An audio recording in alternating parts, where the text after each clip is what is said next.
लेखक पुष्पेंद्र फाल्गुन। चिड़िया और मधुमक्खी। चिड़िया ने इतिहास की बहुत सी किताबें पढ़ी थी। यह पंक्ति पढ़ते ही गौरैया मुस्कुरा उठी। अखबार में जंगल की आग पर रपट छपी थी।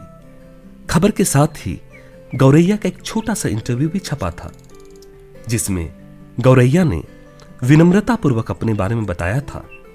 हालांकि गौरैया ने कहा नहीं था, लेकिन इंटरव्यू लेने वाले अखबार के संवाददाता ने आशय लगा लिया था कि उसने बहुत सी इतिहास की किताबें पढ़ी थी और यही छाप भी दिया था। इस बनावटी बात पर गौरैया का मन बार बार मुस्कुराने को होता।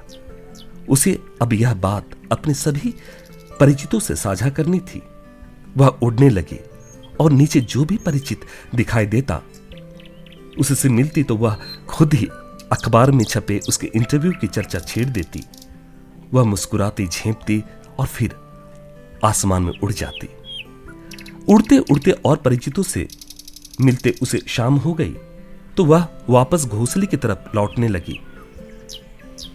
अभी वह अपने घोंसले के से कुछ दूर ही थी तो उसने देखा जिस पेड़ पर उसका घोंसला था उसी पेड़ पर लटके मधुमक्खी के छत्ते को 4-5 आदमी उतारकर बाल्टी में निचोड़ रहे हैं।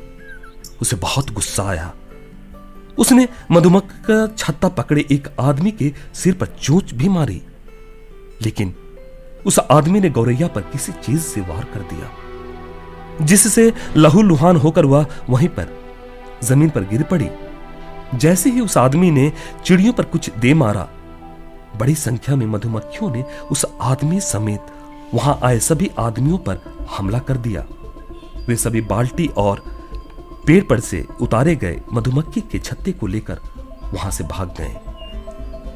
अगले दिन सुबह जब गौरैया को कुछ ठीक लगा तो वह घोंसले से निकलकर डाल पर बैठी। उसने देखा कि मधुमक्खियां फिर से छत्ता बना रही है। वह अपनी सहेली मधुमक्खी के पास गई और उससे पूछने लगी, तुम लोग फिर से छत्ता बना रही हो? हां, सहेली मधुमक्खी ने कहा। गौरैया ने फिर पूछा, तुम कई दिन तक लगातार संघर्ष कर शहद इकट्ठा करती हो और जैसे ही इकट्ठा हो जाता है कोई मनुष्य या वन जीव उसको ले जाता है, तुम्हें बुरा नहीं लगता? निराशा नहीं होती? सहेली मधुमक्खी ने कहा, मधु एकत्रित करना मेरा काम है। कुदरत ने मधुमक्खियों को इसलिए बनाया है कि हम फूलों से पराग लेकर उसे शहद में रूपांतरित करें और फिर यह शहद मनुष्य या दूसरे जीवों को काम में आए। हां, शहद लेने का सहूर अगर मनुष्य या किसी दूसरे जीव में नहीं है तो इसमें हमारा क्या दोष? हम तो अपना काम करते हैं, अपना काम जानते हैं और अपना काम जानने और उसे करने में ना तो कभी कुछ बुरा लगता है और ना निराशा होती है। सहेली मधुमक्खी की बात सुनकर गौरैया सोचने लगी, क्या मैं अपना काम जानती हूं,